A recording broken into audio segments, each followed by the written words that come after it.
Hi అందరికి, welcome to chef ప్రయోగాలు.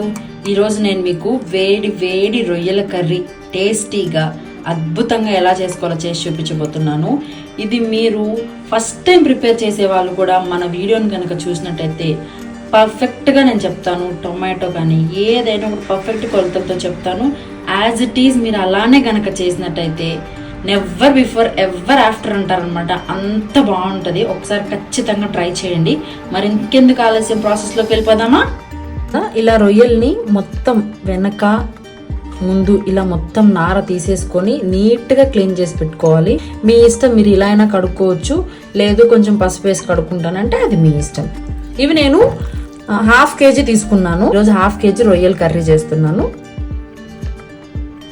1/2 kg రొయ్యలకి నేను ఇలా పెద్ద సైజ్ ఆనియన్ ఒకటి తీసుకున్నాను. చూసారు కదా, ఇలా పెద్ద పెద్ద ముక్కల్లాగా కట్ చేసుకొని కచ్చా పచ్చగా మిక్సీకి వేసేసుకుందాం. ఇలా కచ్చా పచ్చగా కట్ చేసి మిక్సీకి వేసుకోవాలి. చూడండి, ఇలా మీడియం సైజ్ టమాటోస్ 2 తీసుకుంటున్నాను. పెద్ద పెద్ద ముక్కలుగా మనం ఆనియన్ అయితే ఎలా కట్ చేసుకున్నామో అలానే టొమాటోస్ కూడా కట్ చేసుకొని మిక్సీ జార్లో వేసేసుకుందాం. చూసారు కదా, ఇలా కొంచెం బర్క్గా. ఇప్పుడు స్టవ్ ఆన్ చేసుకొని ఇలా నాన్ స్టిక్ కడాయి పెట్టేసాను. ఇది కొంచెం హీట్ ఎక్కాక ఆయిల్ వేసుకుందాం.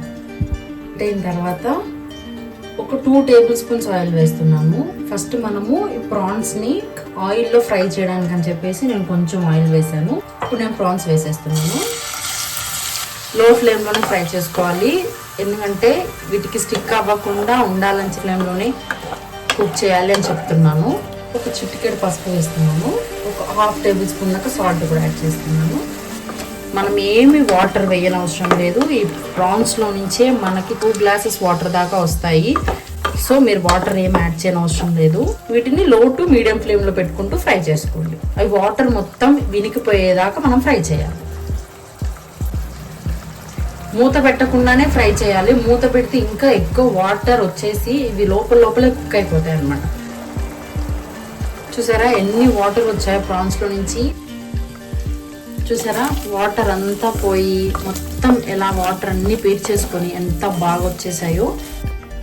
ఇదే కడాయిని పెట్టేసుకొని స్టవ్ని లో ఫ్లేమ్లో పెట్టి ఒక 2 టేబుల్ స్పూన్స్ ఆయిల్ వేస్తున్నాను. ఆయిల్ కొంచెం హీట్ అయిన తర్వాత మనం ముందుగా ఆనియన్ పేస్ట్ చేసుకున్నాం కదా, ఆ ఆనియన్ పేస్ట్ వేసేస్తున్నాము. ఈ ఆనియన్ పేస్ట్ అనేది లైట్ బ్రౌన్ కలర్ వచ్చేంత వరకు ఫ్రై చేసుకుందాం. ఇక్కడ పసుపు వేస్తున్నాను కొంచెం. మీరు అబ్జర్వ్ చేశారో లేదో, ఇప్పుడు నేను దీంట్లో ఒక 1/2 టేబుల్ స్పూన్ వేసాను. మళ్ళీ మనము ప్రాన్స్ని ఫ్రై చేసేటప్పుడు కొంచెం వేసాను. కాబట్టి మీరు మొత్తం ఆ ఫ్రైకి దీనికి కలిపి కూడా ఒక టేబుల్ స్పూన్ పసుపు సరిపోతుంది.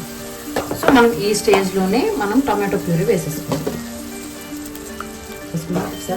2 to 3 minutes బాగా మగ్గనిద్దాము. తీసుకొని చూసుకున్నట్టయితే చూసారా, చిన్న చిన్న బబుల్స్ లాగా ఆయిల్ బయటకు వచ్చింది. సో మనం ఈ స్టేజ్లోనే ఒక 3 పచ్చిమిరపకాయలు ఇలా చిన్న చిన్న ముక్కలుగా కట్ చేసుకొని యాడ్ చేసేసుకుంటాం. ఈ ప్రాసెస్ నాన్ స్టిక్లో చేసుకుంటే బెటర్, ఎందుకంటే మనకి ప్రాన్స్ అనేది కొంచెం పల్చగా తింటే ఏంటంటే తిన్నట్టు అనిపించదు. సో మనం ఎంత థిక్గా చేసుకోవాలి అంటే అంత ఫ్రై చేయాలి. కాబట్టి మీరు నాన్ స్టిక్ అయితే బెటర్. ఇప్పుడు నేను దీంట్లోకి 1 tablespoon ginger garlic paste add చేస్తున్నాను. నేను ఇంట్లోనే జింజర్ గార్లిక్ పేస్ట్ తయారు చేసుకుంటాను. కొంచెం పసుపు వేసి ఇలా గ్రైండ్ చేసి పెట్టుకున్నాను.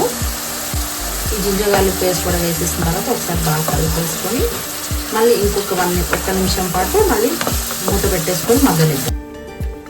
ఇప్పుడు ఒక 2 minutes తర్వాత మూత తీసి చూపిస్తున్నాను చూడండి. చూసారా, ఆయిల్ మొత్తం ఎలా పక్కకు వచ్చేసిందో. నేను ఒక 2 టేబుల్ స్పూన్స్ వేస్తున్నాను. మీ ఇష్టం, మీరు ఎక్కువ స్పైసీ ఎక్కువ తింటే ఎక్కువ వేసుకోవచ్చు, కొంచెం తక్కువ తింటే తక్కువ వేసుకోవచ్చు. నాన్ వెజ్ కాబట్టి కొంచెం ఎక్కువ వేసుకుంటేనే మనకు ఆ నీచు వాసన, ఆ స్మెల్ అనేది లేకుండా ఉంటుంది. 1 టేబుల్ స్పూన్ సాల్ట్ వేస్తాను. ప్రాన్స్ని యాడ్ చేస్తాను. ప్రాన్స్ కూడా యాడ్ చేసిన తర్వాత ఒకసారి బాగా కలిపేసుకున్నాము. ఇప్పుడు మనం ఒక 2 minutes తర్వాత చూసుకున్నట్టు మనకైతే ఆ ఉన్న కాస్త పులుసు కూడా చిక్కబడిపోయిందండి. ఇట్లా ఒక గ్లాస్ వాటర్ యాడ్ చేసుకొని ఒకసారి బాగా కలిపేసుకుందాం. మనం ఈ స్టేజ్లోని సాల్ట్ అన్నీ చూసుకోవాలి, స్పైసీ సరిపోయిందో లేదో. 3 to 4 minutes దగ్గర పడేలాగా కుక్ చేసుకుందాం లిడ్ పెట్టుకొని. చూసారా, ఆయిల్ మొత్తం పైకి వచ్చేసి ఎంత టెంప్టింగ్గా ఉందో ప్రాన్స్ కర్రీ. నేను 1 టేబుల్ స్పూన్ గరం మసాలా వేస్తున్నాను. గరం మసాలా ఫైనల్గా కొంచెం పుదీనా ఇలా తుంచి వేసుకోండి, కొంచెం కొత్తిమీర. చూస్తున్నారు కదా మన yummy yummy and tasty prawns curry అయితే రెడీ. ఎక్కువ మసాలా వేయకుండా లైట్ మసాలాతో ఎంత కడుపు నిండా తింటామంటే అంత బాగుంటుంది అనమాట. చూస్తున్నారు కదా. సో అంతే, మన వేడి వేడి ప్రాన్స్ కర్రీ అయితే రెడీ అయిపోయింది. ఇప్పుడు సర్వ్ చేసేసుకుందాం.